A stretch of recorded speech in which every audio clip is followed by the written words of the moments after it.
Right, we're here on a motion to set aside the indictment based upon failure to afford and violation of constitutional right to speedy trial. State, have you reviewed that motion? Yes, Your Honor, I have. All right, and are you prepared to proceed? Yes, Your Honor. All right, defense? Yes, we're ready, Your Honor, and I've outlined the relevant timelines in the motion itself. And if you'd like, I can outline those. I Yes. believe that once I do outline those timelines, the burden would shift to the state. And I believe, and I don't want to speak for the state, but I believe they have one witness to put on. All right. Then if you'll outline your reasons. Your Honor. Briefly, the timeline before the court, and it's all available to be verified on the Bexar County information system that's available to the court. This offense date was June 1st of 2012. That's 11 years and 4 months before Mr. Hinojosa was arrested on this charge. If you look at those dates that are outlined, there are two relevant dates, both of them multiple years at a time. From the offense date to the action that the state took in August of 2017, that's a 5-year delay. Mm-hmm. From August of 17 until his arrest on this indictment is a 6-year and 2-month delay. And I'm not even including the 3 months between his arrest and today's date, which that's an additional 3 months. Your Honor, believe that the length of those delays taken together or even individually is so prejudicial that it affects our ability to put on a defense in this case in violation of the United States Constitution, Confrontation Clause, and the Barker v. Wingo case, and as outlined in the motion, and also the Article 1, Section 10 of the Texas Constitution. I'm not sure what evidence the state has that can surmount those prejudicial delays, but that is the relevant timeline, Your Honor. All right. All right, state. Your Honor, I have one witness and I have arguments. You want to hear from the witness first? Yes. Okay, Your Honor, state calls Deputy Angela Alvarado.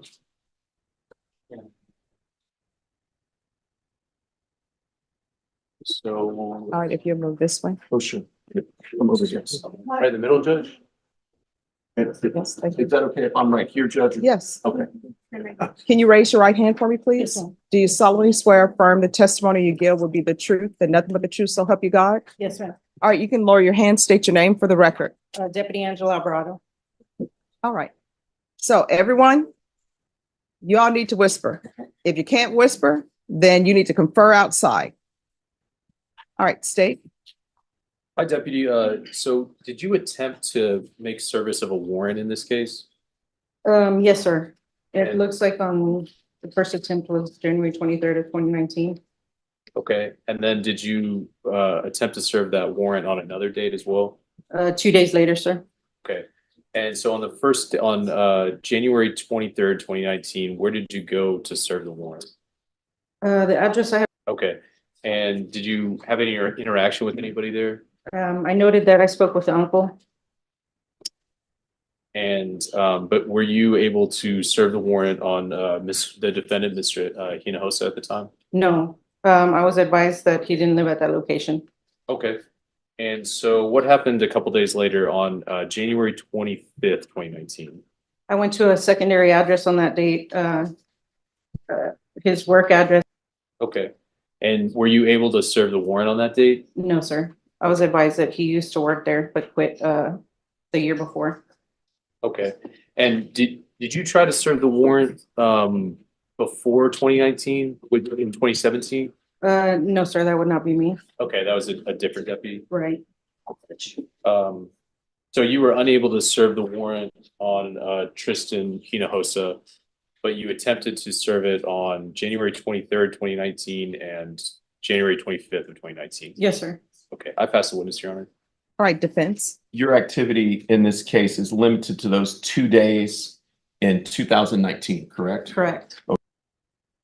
Did you take any other action in these 11 years and 4 months between the alleged offense date and his arrest in this case? Just beside the two dates listed on the warrant itself. And those two dates were almost 2 years after the indictment, correct? A year and a half? Your 2019 attempts? Okay, I'm not sure when, I'm sorry, I didn't mean to interrupt you. no, I'm not sure when the date of when he was arrested. Is that what your question was? No, indicted. Oh, indicted, I'm sorry. Okay, you're not sure of the No, date? no, sir. Pass the witness. No other questions, Your Honor? All right. Is this witness excused? Yes, Your Honor. All right, thank you. Thank you. Thank you. Defense? Uh, I'm sorry, state any further questions? I just have argument, Judge, at this. I'm sorry, any further witnesses? Oh, no, Your Honor. It's Monday for me. Yes, ma'am. Okay. All right, then the court will hear argument. Defense, it's your motion. Yes, Your Honor. If you look at the Barker v. Wingo factors as the courts apply them in the state of Texas, we need to look at the length of delay. I think in this case that all the parties can reasonably agree that that is a tremendously long amount of time in this case, both between the alleged offense date and the indictment, and then between the indictment and when there was any activity on behalf of the state, whatever attempts those were in 2019. And then again, between 2019 and the state's, I just say weak attempts to find Mr. Hinojosa and 2023. Any of those taken individually are presumptively prejudicial, but taken together, it highlights the exact reason that these laws are on the books, Your Honor, and it prejudices Mr. Hinojosa's ability to put on a defense. I don't believe the state's efforts to show diligence in this case rise to the level of certainly it can't overcome the negligence that's apparent from the file. And for that reason, we ask for you to grant our motion to set aside the indictment. All right. In your motion, it states that the case was dismissed July 28, 2017, and then re-indicted the same case on August 22nd, 2017. Why was it dismissed? From my research into the JD system, it looks like it was originally supposed to be a theft.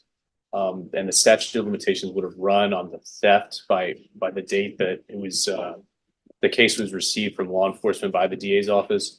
It was initially dismissed as a theft, but then indicted as a misapplication of fiduciary responsibility, which is within the statute there, Judge. Okay. All right. State. Yes, Your Honor. So because the length of the delay was over a year, the Barker case says the court has to consider the other factors. So just a little bit more clarity on the cause of the delay. The case was indicted on August 22nd of 2017. The prohibited conduct in the indictment is from June 1st, 2012 through June 6, 2013. So it's a little bit longer because of the prohibited conduct, a little bit less of a delay rather. The defendant was a fugitive from 8/22/2017 through 10/21/2023. Wait, I'm sorry, 8/22. I'm sorry, yes, ma'am. 2017 when the case was indicted through 10/21/2023. We believe that's when he turned himself in once the case when he turned himself in, Judge. We heard testimony from Deputy Alvarado that BCSO tried to serve the warrant on January 23rd of 2019 and January 25th of 2019. I don't have a witness to support the previous service date that was in 2017, but I can represent to the court. The notes from the MOCA system indicate that BCSO did attempt to serve the warrant in August 21st of 2017. So there were 3 different attempts to serve the warrant, Judge. The motion for speedy trial was not filed until November 30th of 2023. And the position of the state is that the defendant had not avoided service of the warrant 3 times. He would have been able to assert his right earlier. The defendant has to show that there was prejudice, Your Honor. Since it's over 4 years, the Barker case says that the court can assume there's prejudice. The state's contention is that the cause of the delay was the defendant's avoidance of the warrant. So I think the type of delay that the the defense is claiming here is that their defense is impaired by this delay. But if the cause of the delay was the defendant's avoidance of the service, I think you shouldn't reward that, Your Honor. And there's a case, Dragoo v. State, which is a CCA case from 2003. And the holding in that is that the defendant acquiesced in the delay by avoiding service to the subpoena judge. So that's the state's intention, Your Honor. All I right. see that you denied the motion. All right. And defense, it's your motion, so I'll give you a final argument. Well, just briefly, Your Honor, there's no evidence before the court that he avoided anything. There's no evidence before the court on reference to a 2017 attempt to serve a warrant according to notes. And I've just, as an officer of the court, and I've spoken to Mr. Wilkins, he and I discussed that entry, and that entry into their MOCA system, as he described it, is problematic. So I'd ask the court not to consider that. And again, Your Honor, I think the characterization that he's avoided service is inaccurate. All right. And then the dates where they're saying he's a fugitive. I know sometimes people say fugitive, but nobody knows that there's a pending case. So for the dates, August 22nd, 2017 through October 21st, 2018, state when you said he was a fugitive, is that just a matter of there's a case in existence? Either he knows about it or he doesn't know about it, thus he's a fugitive? Yes, ma'am. Okay. All right. Is there anything else from either side? No, ma'am. No, Your Honor. All right. So if you all will be back at 10:30, I'll let you know what my decision is. Thank you, sir. Thank you.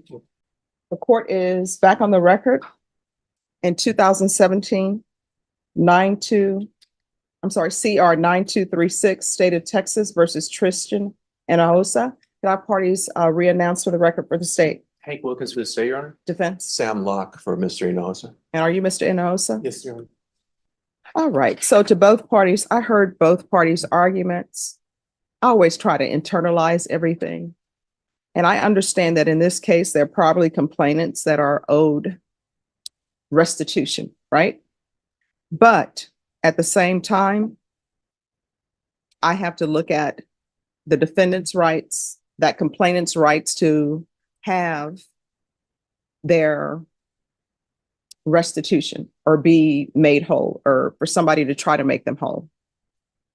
And Mr. Wilkins, I know that this case did not originate with you, but the court has a hard time getting past the fact that the offense occurred on June 1st, 2012.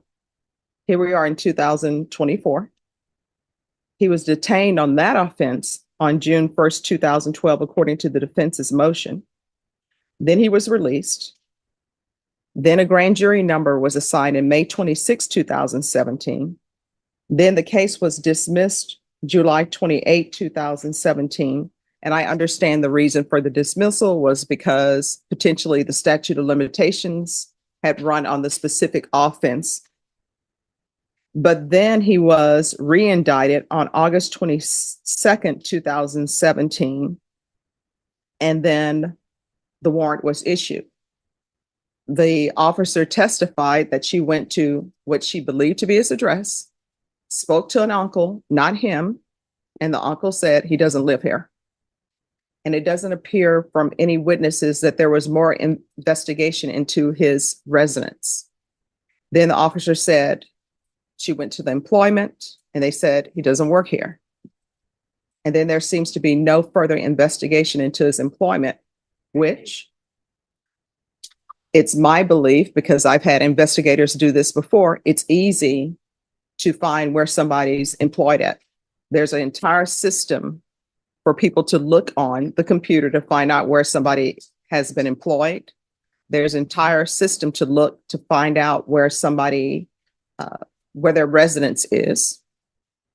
And she's saying that the uncle, she left a message for the uncle to get in touch with him, but I don't have any evidence before me that the uncle actually got in touch with him. So for those reasons and many other reasons, I am going to grant the defense's motion. Is there anything else? No, Your Honor. No, Your Honor. All right, thank you.